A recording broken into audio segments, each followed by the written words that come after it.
Hey guys, it's Martin from Voyager Project here. As promised in our September update video, which hopefully you've seen, I said I would give a tour of the new studio. It's not 100% finished, but it's pretty cool. We're very happy in here. So I'm going to get out of this sun that's pointing straight in my eyes and take you into the studio and show you around. Okay, so one of the cool things about our studio is that it's completely separated from the house and any of the neighbours and everything. It's a converted garage and it's just attached to the house via a conservatory, so it's nice and sunny in here. As we go into the studio, as you see, there's lead flags on the wall from stage drops and all that kind of stuff. To the left as we come in, you will see the drum kit, which won't all fit on. There's a cool custom bass drum head. It's a Yamaha Stage Custom Advantage Nuvo kit. 20-inch bass drum, 10, 12, 13 and 14-inch toms, 14-inch by 5 snare, whole load of Sabian cymbals, all AAX. As we come around, we have an 8-inch splash, 10-inch ozone splash, there's an 11-inch explosion splash there, 15-inch dark crash, 16-inch explosion crash, 17-inch AX fast crash, 20-inch dry ride and an 18-inch China, and the hi-hats are my old trusty pair of AX 13-inch fusion hats.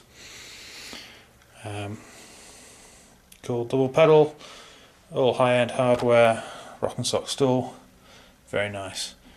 And there you can see the TC Helicon voice solo monitors that we use for monitoring for live and also in the studio, as you can tell, for rehearsals and stuff. It's mic'd up. We've got a SE Electronics SE1A, a pair of them as overheads, trusty SM57 on the snare, and inside the bass drum, which you can't see, is a Shure Beta 52. Okay, so from the drum raiser, which I built, we've got my guitars over there. As you can see, there's bits of odd bits of work still to do. There's painting to do and stuff like that. But the important thing was to get in here. There's Snowy and Beastie and my Ovation 12-string acoustic. And over on this other side, we enter Bass World. There's my Yamaha TRB 4P2 and a Warwick Sweet 15 bass amp. The trusty Korg Karma that I do all my keyboard parts on. On the new album I probably played 50% of the keyboards on this, and Dan played the other 50% on his Roland Phantom X7. Then we have my guitar rig down here, which has been explained in plenty of detail in other videos. Again, a pair of monitors, microphone stand, the heads are ignited tweakers. Here is computer land with the Mackie Onyx 1640 Firewire mixing desk. Very cool. Interfaces with the computer and gives us great quality, a really convenient way of recording multiple tracks. Now in here, behind that great big sheet of MDF, is one of my ISO cabs, which I'll just take the front off and then we can see the speaker cabs that are mic'd up inside there. Okay, so these are custom built ISO cabs, isolation cabinets. You can hear a little bit of the sound acoustically because I haven't got a perfect seal, but they're certainly a lot quieter. It means I can run the amps nice and loud for recording and not have to deal with being deaf. They're made from quite a complex construction of timber frame with polystyrene insulation and then MDF and then carpet underlay, and there's plenty of acoustic foam going on in there, absorbing any nasty reflections and stuff, so you're just getting the sound of the guitar in air.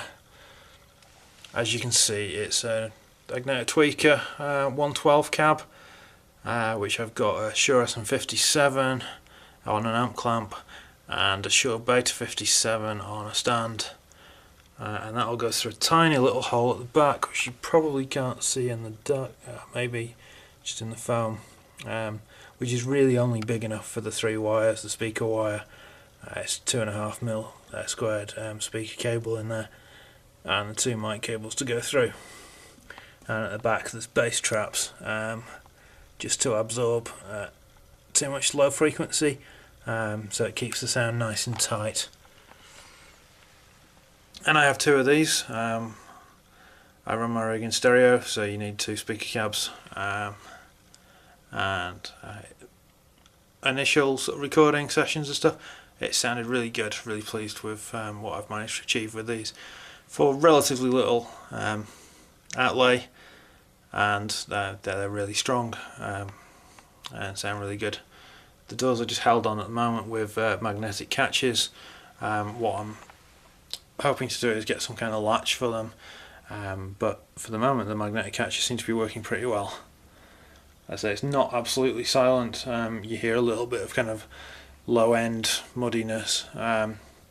So what I do is I run the high end signal from the mics.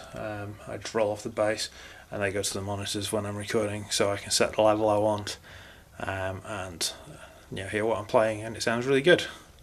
Okay, so that was a little tour of Casa Voyager Project, if you want. It's Mandec Studios is the name of the studio for commercial reasons and stuff.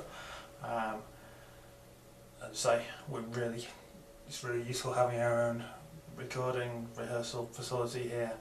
Everything's set up ready to go all the time, so it means that in future we won't have to start shifting gear around and booking rooms to do our recording. It's taken a lot of time. Started it probably April to build, and it's not quite finished. There's still about a third of the ceiling tiles to go up, a little bit of plasterboard and stud work, and plenty of painting. But the construction wise, originally it was a single brick outbuilding, and we've put on a layer of polystyrene insulation, 1 inch thick, then plasterboard, then more inch thick polystyrene insulation, then a plasterboard sandwich with green glue acoustic compound in between. So okay, the walls have come in by 6 inches in total. It's still plenty big enough for what we need, but it's a lot warmer and pretty much noise proof now. The only sound is leaking at the moment coming through the windows. I've got some secondary double glazing that's going to be coming in, which will then give us a nice air gap, and then you won't be able to hear anything at all from outside, except maybe the bass drum if we're particularly loud.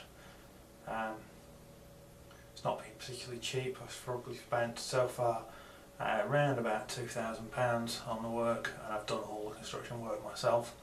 But as I say, getting something like this otherwise would have cost 10 times that.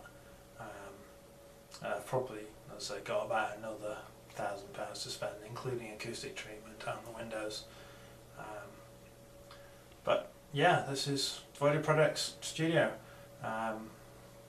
It's so cool having our own place. Hope you enjoyed the tour. I'll see you soon. Take care.